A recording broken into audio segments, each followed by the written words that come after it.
Cylinder ഷേപ്പിലുള്ള objects ഉണ്ട്. പറയൂ. Very good. ട്യൂബിലായിട്ടുണ്ട്. പിന്നെ എന്തൊക്കെയുണ്ട്? ഈ മാർബിളിന്റെ ഷേപ്പാണ്. സിലിണ്ടർ അല്ലേ? എന്താണ്? രണ്ട് ബേസ് സർക്കിൾ ആയിരിക്കും. പിന്നെ ഒരു കർവ്ഡ് ബേസും കാണും. അതാണ് എന്ത്?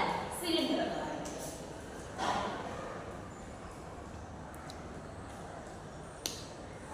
രണ്ട് ബേസ് എന്തായിരിക്കും? സർക്കിൾ ആയിരിക്കും. ഒരു കർവ്ഡ് ബേസ് ഉണ്ടായിരിക്കും. അതാണ് എന്ത്? സിലിണ്ടർ എന്ന് പറയുന്നത്. വേറെ എന്തൊക്കെയുണ്ട് ആദ്യത്തെ സിലിണ്ടർ ഷേപ്പില്? പറയൂ. ആരതിയുടെ കയ്യിലിരിക്കുന്ന ആ ചാർട്ടിന്റെ ചാർട്ട് ഹോൾഡർ. ചാർട്ട് ഹോൾഡർ അതെന്താണ്? അതൊരു സിലിണ്ടർ ഷേപ്പാണ്. ഇനി നമ്മുടെ ഈ സിലിണ്ടർ ഷേപ്പിന് നമുക്കൊരു ഗിഫ്റ്റ് പേപ്പറിന്റെ പൊതിയാണ് അല്ലേ? അപ്പൊ നമ്മൾ എന്ത് കണ്ടുപിടിക്കും? പറഞ്ഞേ, എല്ലാവരും പറഞ്ഞേ. എന്താണ്?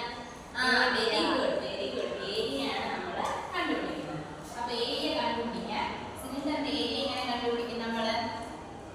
ഈ സിലിണ്ടറിനെ നമ്മൾ എന്ത് ചെയ്യുമ്പോ എക്സ്റ്റെൻഡ് ചെയ്യുമ്പോൾ നമുക്ക് എന്ത് കിട്ടും? ഓപ്പൺ ചെയ്യുമ്പോൾ നമുക്ക് എന്ത് കിട്ടും? ഒരു റെക്റ്റാങ്കിൾ കിട്ടും. അപ്പൊ റെക്റ്റാങ്കിളിന്റെ ഏരിയ കണ്ടുപിടിക്കുന്ന സിലിണ്ടറിന്റെ കർവ്ഡ് സർഫസിന്റെ ഏരിയ കണ്ടുപിടിക്കുന്നതിന് ഈക്വൽ ആയിരിക്കില്ലേ? ആയി. എന്താണ് റെക്റ്റാങ്കിളിന്റെ ഏരിയ കണ്ടുപിടിക്കാനുള്ള ഫോർമുല? പറയൂ. Very good. Length into breadth. Length into breadth. അപ്പൊ എന്താണ്? Length into breadth. അപ്പോ ഈ സിലിണ്ടറിന്റെ ഇത് നമ്മൾ ഓപ്പൺ ചെയ്ത് വരുമ്പോഴാണ് ഇത് എന്തായിട്ട് കിട്ടുന്നത്? ഈ റെക്റ്റാങ്കിളിന്റെ ഒരു സൈഡായിട്ട് കിട്ടുന്നത്. അപ്പോൾ ഈ സർക്കിൾ